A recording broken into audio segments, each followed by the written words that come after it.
Listen up, don't get rid of that old radio yet. Watch this video and see how we're gonna breathe some new digital life into a Yaesu 2500. We're gonna get it to work.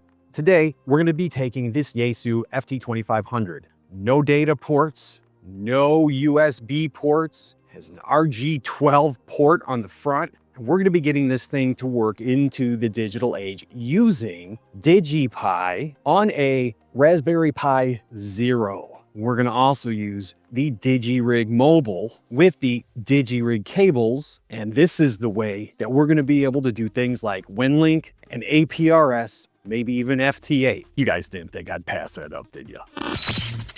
So one of our problems that we have when we have these older radios is that we're gonna have to find some kind of way to communicate from the radio to an interface that will then convert, send, receive the digital signals. And that's what Digirig does. They act as that little interface in between the radio and, in this case, the Raspberry Pi with DigiPi. Another problem, especially specific to the FT2500. This is actually an RJ45 8-pin connector. So how do we connect this into the Digirig? Well, luckily for us, Digirig has us covered. Digirig made the cable for us. This is gonna plug into the Digirig, and this is gonna go into the front of the radio in the mic port. Our next step is gonna be putting DigiPi onto an SD card in order to put it onto a Raspberry Pi. You do not have to use a Raspberry Pi Zero. You can use a Raspberry Pi 3, 3B, 3B Plus, 4, Raspberry 5. They all work. If that's what you have laying around the house, just go ahead and use it. I'll meet you over at the computer.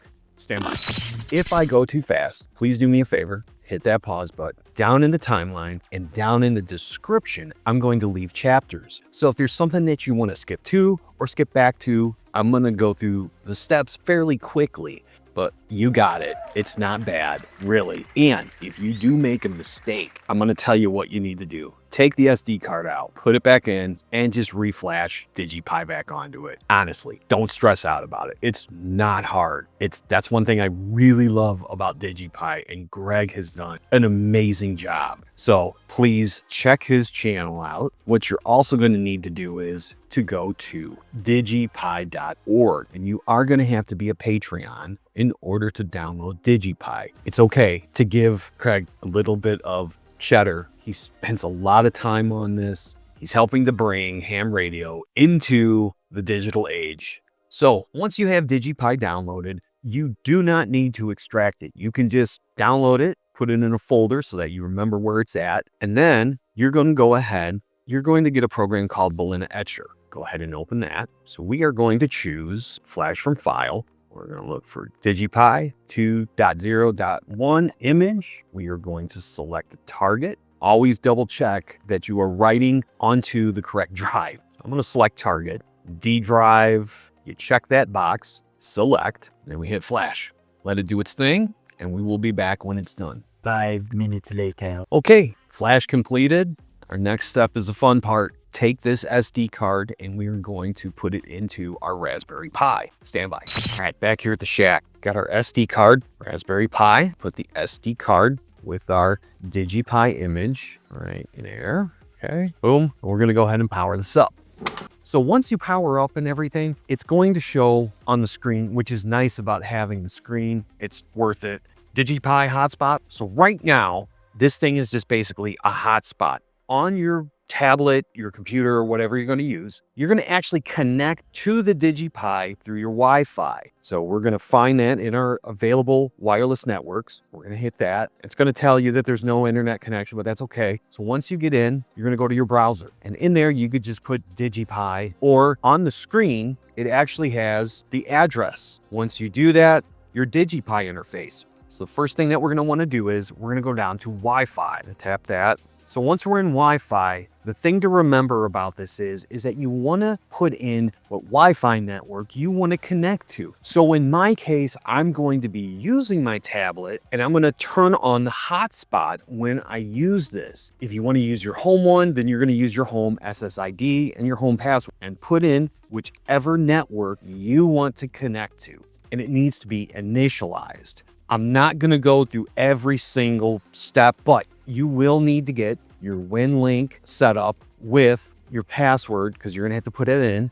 You're also going to need your APRS number, I guess. I'll also leave a link to that in the description. So you need to at least have those two things, and then to what you want it to connect to. Also, I'll show you in here, you need to make sure that you pick the right device. So for this one, we're going to pick the Digirig. Can't use the Digirig Lite. It has to be the Digirig Mobile. Now, one of the things is, if you did everything correct, you're going to want to check and make sure. The way to do that is you're going to want to put in the address that is on your screen. Once you put that in, it should pull up DigiPi like at the top there, and it should have your call sign after that. If you got everything set up correctly, that should come up for you, and you know that you are good to go. We're going to take a road trip, and we're going to hopefully get the FT2500 into the digital age, as Craig would say. All right, catch up with you in a second. All right, so we made it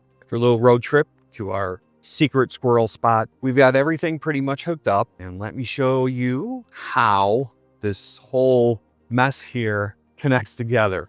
Let me show you guys the setup here. Let me switch to the other camera. Stand by. All right, so here is our antenna setup.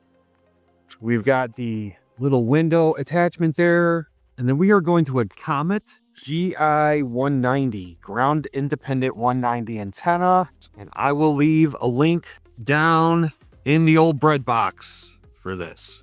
Just wanted to give a real quick tip that I forgot to say earlier. Never power up your radio until the very end. In other words, have everything connected. Your antenna to the radio into your Digirig into your Raspberry Pi. Your Raspberry Pi you can power up. Also, make sure that you have the device ready with the Wi-Fi that your Raspberry Pi with DigiPi is going to connect to before you power up your Raspberry Pi. That way, when it powers up, it connects right into that Wi-Fi. Back to the show. So we've got the radio. I've got this tuned to the APRS frequency. So we've got the Digirig cable, the RJ45 plugged in, going into Digirig Mobile, plugged into the black side, or it also is marked audio. That goes out. We got a ferrite on there, and that goes into where my thumb is right there, into the Raspberry Pi with DigiPi running. As you can see, we've got our IP address on there, so that means it's connected up to our device wirelessly. And then I have a little battery pack. Battery for the radio is inside there.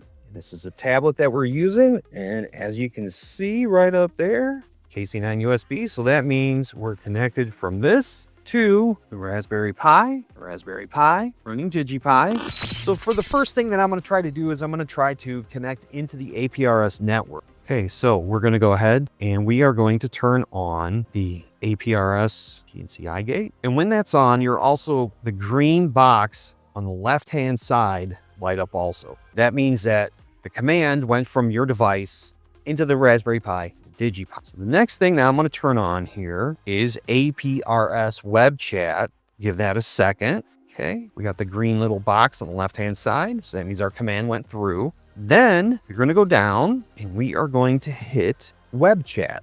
All right, give that a second. Let's send a text message to my phone. Call sign is going to be SMS. The default path, I always put to wide 11, wide 21.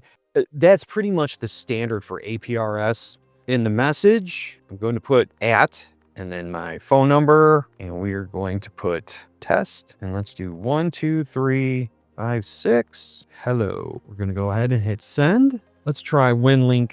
So we kind of go back and we do the same thing on the beginning. We go to Pat Winlink email client. We check that. And we go, once we get the little green on the left-hand side, then we're going to open up Pat email. So under ready, you can hit show RMS list. This particular gateway, we're going to use AX25, and this should bring up your closest, which for me would be K9KRO. I make sure that my radio is on that frequency. It's going to turn this up a little bit. Hit connect. Okay, I heard it. You can kind of follow along on the bottom to kind of see what's going on. Okay, looks like it's sending out, receiving. Oh, there's a progress. Okay, looks like we got one email in. It says no one loves you. Oh, looks like we got a test that I did a while back. Looks like I got another reply to a test. So it looks like that went through. Let's open up the top one here. Grow up and get out of the basement. Oh, and you wear funny pants. Enjoy the flood, loser. Love, Mom. No one loves you. You're ugly and no one loves you. Love, Mom.